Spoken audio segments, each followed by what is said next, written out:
It's winter, and no doubt all your garden equipment and tools are being put safely away into storage for spring. But this is now actually the most vulnerable time, and this is the time when maybe you find your shed or garage broken into. So today we're going to look at your shed security. Welcome to Grey Matters.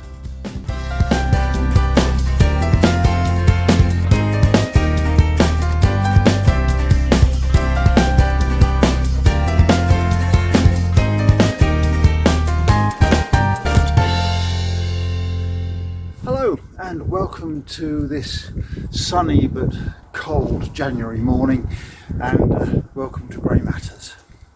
Yeah, for those of you that don't know this channel, it promotes the fact that the older generation still matters and looks at issues that matter to the older generation. Now, apologies for our regular subscribers who may have noticed content has been a bit lacking for the last few months. Things have been a little bit hectic in the Grey Matters household, and there's been no improvement as yet, but it's a sunny day. I've got a bit of time on my hands, so I thought let's get out there and do some more content for you. You may remember that last year we did a series of home security videos, and one thing I didn't look at are the sheds. And this time of year, from November through to March, maybe April, is the risky time for you and your sheds and your property that you keep inside, whether it's trimmers, mowers, ride-on mowers, hedge trimmers, or your power tools. Burglars know that you're going to put them away and you won't go back until spring to get them out. It gives them a lovely long period of time before you find out that you've actually been burgled. The problem is that most sheds come with very limited security, and sheds like this, which come in a pallet and you put them up yourselves, are woefully inadequate for security measures. Quite often the glazing in the window is only flimsy plastic that you can virtually punch out. Locks on the doors are very, very limited as well. So we'll start with the windows first. Now, the owner of this shed is quite lucky because it actually came with proper glazing. It's quite thin glazing, and you could easily decide to upgrade that maybe to 3mm. But the important thing with glazing is that if they're going to break in through the windows, it's going to make a noise. Now, people, neighbours, don't pay much attention to thuds and bumps, but if they hear breaking glass, even if they don't do anything at the time, they'll remember it. That's the good side of glass. The bad side of it is that you can see through, and you can see what's in the shed, and you can see if there's anything worth stealing. And there's an old adage that says burglars won't steal what they can't see. So the best thing you can do, hang some old net curtains or get some of the good old-fashioned whitewash and just blank out those windows so they can't actually see what's inside. That goes a long way to stopping the thieves going any further. The next thing you need to look at is the door. Now, this door originally came with a little butterfly catch and a single one lever lock. You've also got a problem with the frame of the door. The door itself is too thin really to fit a decent lock to, as is the frame of the door. They're lightweight, they're designed to be lightweight for transportation, keep shipping costs down, and to make them cheaper for you to buy. So the first thing you need to do is look at fitting extra locks.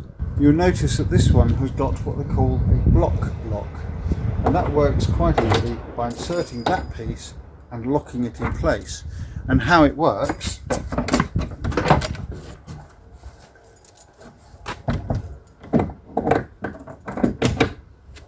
it just blocks the door so it can't open. Ideally you should have 2 of those, maybe even 3, to mirror the hinges, and that will make that door as strong as it can be for this particular design of shed. Now, the other issue with these types of sheds is, of course, the hinges are on the outside, and that makes the hinges vulnerable to attack. They can simply be unscrewed and the door opened that way. You can drill out those screws, just burr them over so that they can't be unscrewed, but they could still perhaps get a jimmy in. Remember, this is only flimsy wood. So you can get things called hinge bolts, and the hinge bolts fit in to the end of the door, and that means they stick out about a centimetre or so, and when the door's shut they will sit into holes that you've drilled in the frame, and that then locks this edge of the door into the frame. And you can use that on any outward opening door where the construction of the door allows you to fit hinge bolts. Very quick, very efficient. Now the lock itself, as I've said, woefully inadequate. That's a little single lever lock, and to be honest, the construction of these doors don't really leave you much opportunity to upgrade to a decent mortise lock. There's nothing to chisel in and to actually make a decent housing for it. So that's why you need to rely really on external additional locks. So we've looked at the outside of the shed. What can we do on the inside? One of the best things you can do is to actually invest in a shed alarm. Now, the louder you can get, the better. They normally come out around 110 decibels, but 125 decibels is the pain threshold. So get one louder than 125 decibels and you're going to make it very uncomfortable for Burglar Bill to stay in the shed. Now, they come, a lot of them, as movement activated with a slight delay and a keypad that you can put in your own PIN number to activate and deactivate. Some you can have that will operate immediately, not very comfortable for you when you go into your shed. But if you put it at the back of the shed where it's not easily reached by Burglar Bill, try and get one in black so it's even less noticeable.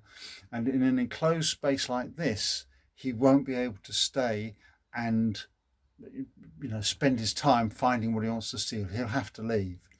Also, there's a good chance that you'll hear the alarm. It may wake you up at night, and maybe your neighbours as well. So give a serious consideration to that. They're not expensive. Okay. The other main thing you can do, which has been well touted for years, is property marking. And it is really important because it does devalue the item. If you get white paint or black paint, depending on the background colour you're painting against, you want it to be noticeable. Make it your postcode and your house number, or if you've got a house name, the first 3 letters of your house name, not the, obviously. Then run a bit of varnish over it just to protect it more. It makes it harder for the burglar to get rid of it. Now, if he sees postcodes written on stuff, there's a very good chance he's going to leave it. He knows the payoff is drastically reduced. You try and sell something to somebody and it's got a postmark on it, quite often, in boot fairs and so on, they will be concerned about that. And also, it does help the police if it is recovered. If it does get stolen, is recovered, they can get it back to you. And don't forget, if you move house, just paint over what you've done, put a new postcode on there, varnish that over as well. So there you go. A few quick tips to help keep those valuable possessions safe in your shed. Remember, shed and garage burglaries normally occur at night, but not exclusively. So just be aware. The best thing you can do, as we've talked in the previous videos about lighting at night, is to have it on dusk to dawn. Low energy light bulbs. If the place is lit, very unlikely Burglar Bill is going to bother to come in and burgle it. If he does, he's going to try and put the lights out. And that's a pretty good indication that there's a problem if your lights do go out at night. Okay. Thanks for joining me. I hope to be able to give you some more content in the not too far distant future. And in the meantime, stay safe, COVID free, and I'll see you next time on Grey Matters. Bye for now.